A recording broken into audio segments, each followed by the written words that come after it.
Daily. Taste the Daily.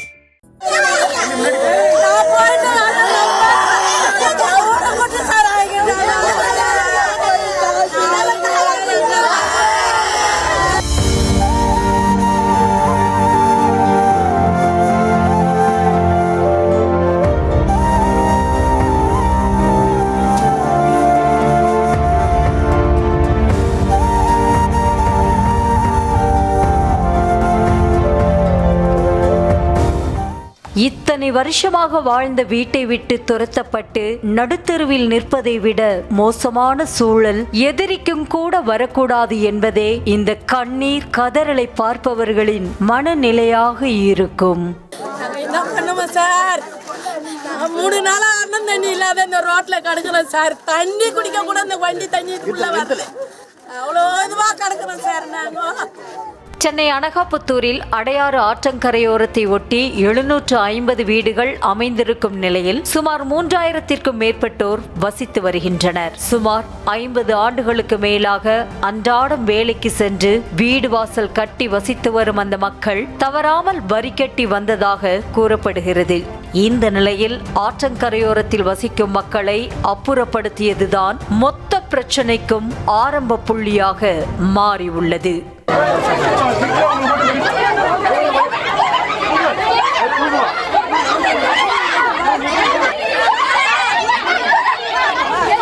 Ration card தொடங்கி மொத்த அடையாளமும் அந்த முகவரியில் தான் இருக்கிறது என்ற நிலையில் திடீரென அந்த இடத்தை காலி செய்ய சொன்னது அந்த பகுதி மக்களை நிலைகுலைய செய்திருக்கிறது. கஷ்டப்பட்டு சிறுக சிறுக சேர்த்த பணத்தை வைத்து கட்டிய வீடு கண்முன்னே இடித்து தரைமட்டமாக்கப்பட்ட நிலையில் மொத்த பேரும் சோகத்தில் மூழ்கினர். குறிப்பாக காயிதே மில்லத் நகர், ஸ்டாலின் நகர், தாய் மூகாம்பிகை நகர், சாந்தி நகர், எம்ஜிஆர் நகர் ஆகிய பகுதிகளில் ஆக்கிரமிப்பு இடங்களில் இருந்த வீடுகள் ஜேசிபி மூலம் தகர்க்கப்பட்டன.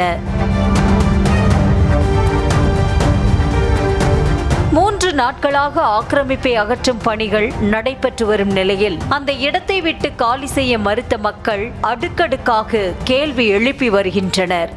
வீடுகளை இழந்து பாதிக்கப்பட்ட மக்களை நாம் தமிழர் கட்சி ஒருங்கிணைப்பாளர் சீமான் நேரில் சந்தித்த நிலையில் அடக்கி வைத்த துயரம் அனைத்தும் கண்ணீராக பெருக்கெடுத்து ஓடியது. சீமான் தோளில் சாய்ந்து பெண்கள் அழுது கதறியது சோகத்தை ஏற்படுத்தியது. அது மட்டுமல்லாமல் வீடுகள் இடிக்கப்பட்டு வரும் நிலையில் இடம் ஏன் எடுக்கப்படுகிறது, என்ன காரணத்திற்காக எடுக்கப்படுகிறது என அதிகாரிகள் எந்த விளக்கமும் கொடுக்கவில்லை என்ற குற்றச்சாட்டும் எழுந்துள்ளது. ஒரு மனசாட்சி அதிகாரிங்க ரொம்ப அராஜகம், ஒரு பாவம் கூட பார்க்க மாட்டேன்றாங்க. நாங்க எவ்வளவு இந்த 2000 அதுல இருந்து அவங்க பண்ணுறோம். சரி, இந்த இடம் எடுக்கிறாங்க, இந்த இடத்துல என்ன வரப்போகுது நாங்க அது கேட்கிறோம். எங்களுக்கு மேல எங்களுக்கு பிரஷர் வருது. அந்த பிரஷர் யாரு? எங்க எல்லாரும் வெளியே தலைக்கு வெளியே போட்டு போயிடுறோம். நாங்க போறோம், இந்த இடத்துல என்ன வரப்போகுது அது எனக்கு தெரியணும். இடிக்கப்பட்ட வீடுகளுக்கு மாற்றாக நகர்ப்புற வாழ்விட மேம்பாட்டு வாரியம் சார்பில் புதிய வீடுகள் கட்டித்தரப்படும் என வாக்குறுதி கொடுத்தாலும் வியர்வை சிந்தி சொந்தமாக கட்டிய வீட்டை விட்டு விரட்டப்பட்ட அந்த வேதனையை அந்த மக்கள் வெளிப்படுத்தியது கண்ணீரை தான் வரவழைத்தது. என்ன பண்ணுவோம்? எங்க பிள்ளைகளை இட்டுமா எங்க படிக்க வைப்போம்? எங்களை யாரு ஆதரவு கொடுப்பாங்க? நாங்க ஆம்பளை பிள்ளைங்க எல்லாரும் திக்கில இருக்கிறோமே, பிள்ளைய படிக்க வைக்கிறோமே. நாங்க 1000 ரூபாய் கொடுத்தா அது கூட எனக்கு வரல. எனக்கு 3 மாசம் அது கூட வரல. நாங்க கஷ்டப்பட்டு தான் தூண்டுறோம். நாங்க கஷ்டப்பட்டு தான் தூண்டுறோம். ஹோட்டல்ல எச்சால எடுத்து சாப்பிடுறேன். அழுது அழுது வறண்டு போய் வேதனையில் புழு போல துடித்த அந்த மக்களுக்கு யார் ஆறுதல் சொல்வது என்பதும் மிக பெரும் ஆற்றாமையாகத்தான் இருந்தது.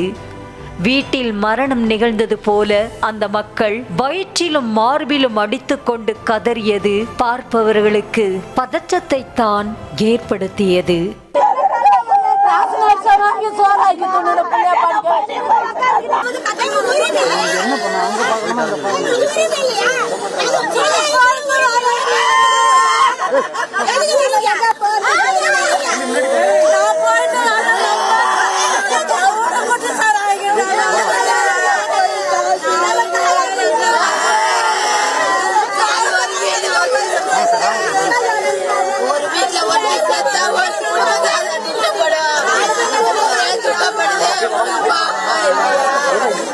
50 வருடமாக வாழ்ந்த வீடு இடிக்கப்பட்டு வெறும் இடிபாடுகளாக கிடக்க குழந்தைகளை தெருவில் அமர வைத்து சாப்பாடு கொடுத்து கொண்டிருந்த பெண்ணின் வலிமிகுந்த வார்த்தை மிகவும் வேதனையை தான் கொடுத்தது. நாங்க பிறந்ததே இங்கதான் சார். எங்க அம்மா எங்க அப்பா எல்லாம் இங்கதான் சார் இருந்தாங்க. 50 வருஷம் சார் நாங்க இருக்கிறது. என்ன சொன்னாங்க? ஏதோ முன்னறிப்பு ஏதோ கொடுத்தாங்க இடிக்கு? முன்னறிப்பு எல்லாம் எதுவும் சொல்ல சார். எங்களுக்கு டைம் தராங்க, 1 ஹவர் டைம் தராங்க, அதுல தராங்க. என்ன சொன்னாங்க இடிக்கிறதுக்கு முன்னாடி? என்ன சொன்னாங்க சார்? போங்க சார். போச்சு, எங்க கஷ்டமெல்லாம் போச்சு. இனி என்ன இருக்க போகுது சொல்லு. இன்னும் முக்கியமாக ஆக்கிரமிப்பு வீடுகளை அகற்ற நீண்ட நாட்களாக முயற்சி நடந்து வந்ததாக கூறப்படுகிறது. வீடுகளை இடிக்க கூடாது என அந்த பகுதி மக்கள் பல இடங்களில் மனு கொடுத்தும் எதுவுமே பலனளிக்கவில்லை என சொல்லப்படுகிறது. இந்த நிலையில்தான் கடைசியாக வீடுகள் மொத்தமும் இடிக்கப்பட்டிருக்கிறது. மேலும் வீடுகள் இடிக்கப்பட்ட இடத்திற்கு அருகே தனியார் நிறுவனத்தின் அடுக்குமாடி குடியிருப்பு இருந்து வரும் நிலையில் அந்த நிறுவனத்திற்கு சாதகமாக தங்கள் வீடுகள் இடிக்கப்படுவதாக குற்றச்சாட்டு எழுந்துள்ளது. மேலும் தனியார் அடுக்குமாடி குடியிருப்புக்கு சாலை ஏற்படுத்தி கொடுக்க தங்களது குடியிருப்புகள் இடிக்கப்படுகிறது என அடுக்கடுக்காக புகார் கூறிய அந்த மக்கள் 500க்கும் மேற்பட்ட வீடுகளை எந்த அறிவிப்புமின்றி இடித்து அகற்றிவிட்டதாக கொதித்தெழுந்தனர். வந்தாங்களே தவிர கடகடன்னு இடிச்சுட்டு இருக்காங்க. இன்ன வரைக்கும் ஒரு ரெஸ்பான்ஸ் எங்களுக்கு பண்ணல. வீடு அலர்ட் பண்ணிருக்காங்களா எங்களுக்கு தெரியும். எங்களுக்கு வீடெல்லாம் வேணாம், எங்க வாழ்வாதாரம் தான் எங்களுக்கு வேண்டும். சரிங்களா? எங்களுக்கு 2015 இருந்து போராட்டம் பண்ணிருக்கோம். இன்ன வரைக்கும் விடுவு காலம் கிடையாது எங்களுக்கு. இதோ வந்தாங்க போலீஸ்காரங்க வந்தாங்க, நாங்க பேச விட மாட்டேன்றாங்க. நாங்க கேள்வி கேட்கிறோம். ஏன் எங்களுக்கு வீட்டு வரி கொடுத்தீங்க, ஏன் ஓட்டு வரி கொடுத்தீங்க, ஏன் தண்ணி வரி போட்டீங்க, எல்லாத்தையும் நாங்க கேள்வி கேட்கிறோம். அந்த கேள்விக்கு அரசாங்கம் பதில் சொல்ல மாட்டேன்றாங்க.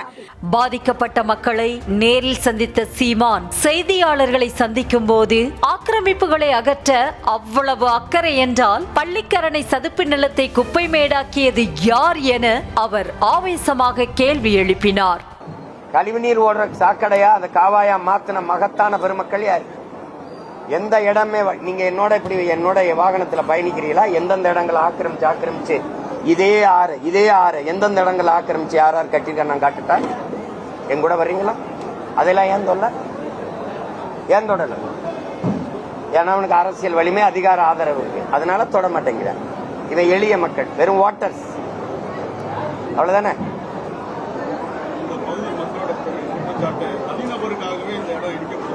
அதுல சந்தேகம் இல்லையே. நீங்க பல இடங்கள்ல அங்க இடிச்ச போது நான் போய் போறான்னு அது ஒரு முதலாளி அவர் கட்டி இருக்கிற குடியிருப்புகளுக்கு முகப்ப தடுக்குதுன்னு தான் இடிச்சாங்க. இங்கேயே காசாக்கராண்டு மாதிரி பெரிய பெரிய முதலாளிகள் கட்டி இருக்கிறதுக்கு இது தொல்லையா இருக்குது, அதான் இடிக்கிறாங்க. இந்த விவகாரம் குறித்து தமிழ்நாடு அரசும் விளக்கமளித்துள்ளது. அடையாறு நதியை புனரமைத்து கரையோரம் உள்ள பகுதிகளில் கழிவுநீர் கலப்பதை தடுத்து நீர்வாழ் உயிரினங்கள் வாழும் சிறந்த சூழலை ஏற்படுத்தும் வகையில் அனகாபுத்தூரில் ஆக்கிரமிப்பு அகற்றப்பட்டு வருகிறது என்றதோடு வீடுகளை இழந்த மக்களுக்கு தைலாபுரம், பெரும்பாக்கம், கீரப்பாக்கம், நாவலூர் ஆகிய இடங்களில் 390 சதுர அடியில் தலா 17 லட்சம் ரூபாய் செலவில் இலவசமாக வீடுகள் வழங்கப்படும் என்றும் நீதிமன்ற உத்தரவின் அடிப்படையில் தான் ஆக்கிரமிப்பு அகற்றப்படுகிறது என்றும் விளக்கமளிக்கப்பட்டுள்ளது. Taste the Daily.